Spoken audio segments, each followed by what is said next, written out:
मुझे high school के time से पोएट्री लिखने का बहुत शौक था और कब कॉलेज आते आते ये पोएट्री लिखना फ्री फोकट की थेरेपी बन गई, मुझे पता ही नहीं चला। तो ऐसे ही एक बार इंजीनियरिंग कॉलेज में सेकेंड या थर्ड ईयर में मैं पढ़ रही थी, तब की बात है। एक दिन हॉस्टल पे बैठे बैठे मुझे बहुत ही रोना आ रहा था, तो मैंने क्या किया, एक पोएम लिख डाली। कहते हैं ना, दिल बहलाने के लिए एक ख्याल ही काफी है, तो बस लिख डाली पोएम। और स्कूल कॉलेज में मेरा एक रूल होता था, रूल से ज्यादा रिचुअल बोलना चाहिए, कि जब भी कोई मैं नई पोएम लिखती थी तो मेरे कोई एक दोस्त को पकड़ के उसको 1 या 2 बार सुनाती थी। तो ऐसे ही कुछ मैंने उस वक्त किया था। उस वक्त जो मेरी room partner, one of my room partners जो थी, वो मेरी बचपन की सहेली भी है, तो उसको वो मैंने पोएम सुनाई, और ये सुनाई 22-23 साल पहले। और कुछ 1-2 साल पहले उसने मुझे मैसेज किया, बोला यार वो तेरी जो अश्क वाली पोएम है, प्लीज लिख के भेजना, मेरे को बहुत ही मन कर रहा है पढ़ने का उसको। तो मैंने बोला कि ठीक है, मैं भेजती हूँ। 2-3 महीने बीत गए, मुझे टाइम नहीं मिला, मैंने लिखा ही नहीं। पता है मेरी फ्रेंड ने क्या किया, उसने 22-23 साल बाद भी वो पोएम याद की, 2 ही बार सुनी थी पहले, और याद कर करके पेन पेपर पे लिख डाली और मुझे भेज के कहती है, ये देख, ये बराबर है क्या? ऑलमोस्ट सही है यार, हैट्स ऑफ टू यू। 2 बार पढ़ के, 2 बार सुन के तूने पूरा पोएम याद कर लिया, वो भी 22-23 साल पहले सुनी थी। तो आज का ये पोएट्री वीडियो मैं उसको डेडिकेट करना चाहूंगी। तृष्णा, love you my friend, this is for you. ठीक है, चलो सुनते हैं। इस पोएम का नाम है अश्क। अश्क मतलब आंसू।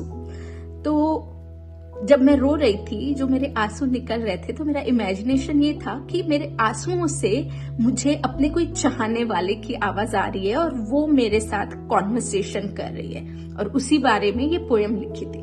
ठीक है, चलो सुनते। आज उसकी याद में जब 2 अश्क टपक आए, अश्कों से पहचानी आवाज से आई, अरे पगली क्यों रोती है, अरे पगली क्यों रोती है, ना रो तू। यह तेरे अश्क अश्क न होकर मेरे दिल को कांटों की तरह चूभते हैं। यह तेरे अश्क अश्क न होकर मेरे दिल को कांटों की तरह चूभते हैं। यह तेरे अश्क, तेरा दर्द न होकर मुझे दर्द देने वाला घाव है। यह तेरे अश्क न होकर हिम्मत हारने की शुरुआत है। यह तेरे अश्क न होकर हिम्मत हारने की शुरुआत है। इस बात को जान तू, पहचान तू, इस बात को जान तू, पहचान तू, प्यार में अश्क पीने के लिए होते हैं, बहाने के लिए नहीं। अरे पगली क्यों रोती है, ना रो तू। अरे पगली क्यों रोती है, ना रो तू। मैं तेरे पास ना सही, तेरी रूह में बसा हूँ। मैं तेरे पास ना सही, तेरी रूह में बसा हूँ। मैं तुझसे दूर ही सही, तेरे दिल में समाया हूँ।